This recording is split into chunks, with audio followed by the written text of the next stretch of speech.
Cuando se comercializa un fármaco, ¿sabemos qué efectos secundarios produce en los pacientes oncológicos? En general, conocemos casi todos los efectos secundarios o al menos los más frecuentes, pero obviamente no conocemos todos los efectos secundarios de los fármacos. Hola, soy Guillermo de Velasco, soy oncólogo médico del Hospital 12 de Octubre y secretario científico de la Sociedad Española de Oncología Médica.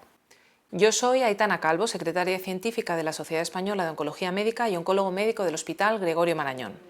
Pues efectivamente así es, cuando se comercializa un fármaco hemos visto los resultados de los ensayos clínicos, es decir, sabemos cómo se comporta el fármaco en los pacientes, pero solo conocemos los efectos adversos más frecuentes, es decir, los muy frecuentes, por ejemplo, aquellos que se producen en 1 de cada 10 pacientes, los frecuentes en 1 de cada 100 y a veces los infrecuentes en 1 de cada 1000, pero no hay suficiente población expuesta para detectar los efectos adversos más raros, los muy infrecuentes.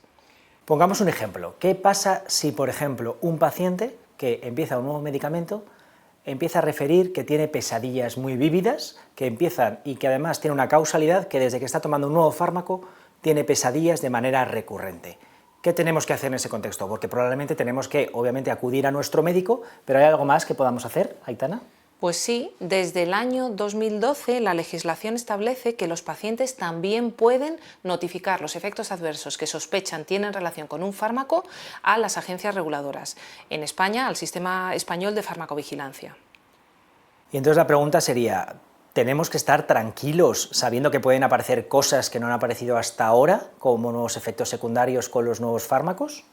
Sí, cuando un fármaco nuevo se autoriza, la relación riesgo-beneficio es favorable, es decir, que el beneficio es superior a los riesgos de ese nuevo fármaco. En concreto, en los medicamentos oncológicos sabemos que ese umbral de efectos adversos, esa tolerancia, es superior a otro tipo de fármacos, es decir, admitimos efectos adversos que serían más molestos y no serían admisibles en otro tipo de fármacos.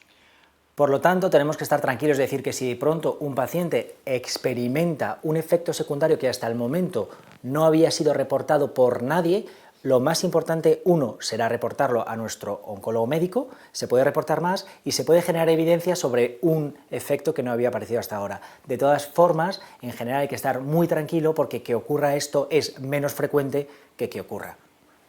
Efectivamente, y además las autoridades reguladoras tienen mecanismos, es decir, se pueden lanzar procedimientos de arbitraje cuando surgen dudas sobre la farmacovigilancia. Es decir, que si efectos adversos se producen en España, pero también en otros países de la Unión Europea, toda esa información se consensúa y se hacen procedimientos de arbitraje en la Agencia Europea del Medicamento.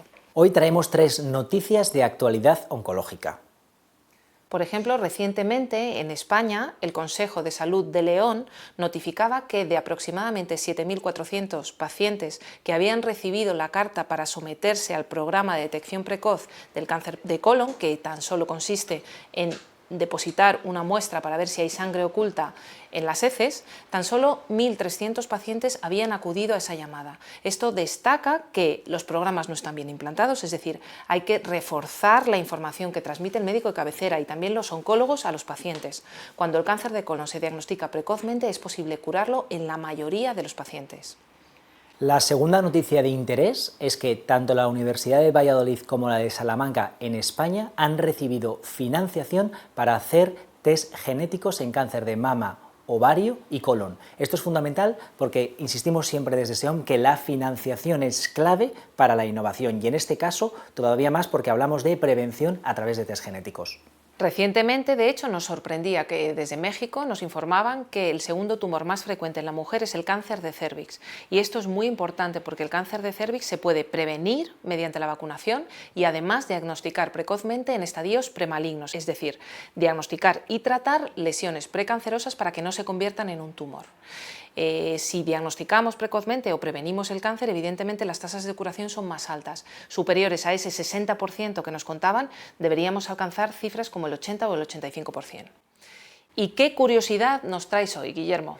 Pues hoy la curiosidad que traigo es bastante interesante, que el sistema público de salud británico va a invertir 1 millón de libras en utilizar la tecnología que se utiliza para estudiar la NASA, las estrellas, para traerla directamente a casa y poder hacer mediante sistema de rayos X tridimensional estudios de imagen, no solo en los hospitales, que es donde se hacen ahora, sino que podrá desplazarse a centros de salud más pequeños y, por qué no, en el futuro en nuestras casas. Nos vemos en el próximo informativo de SEOM, de la Sociedad Española de Oncología Médica.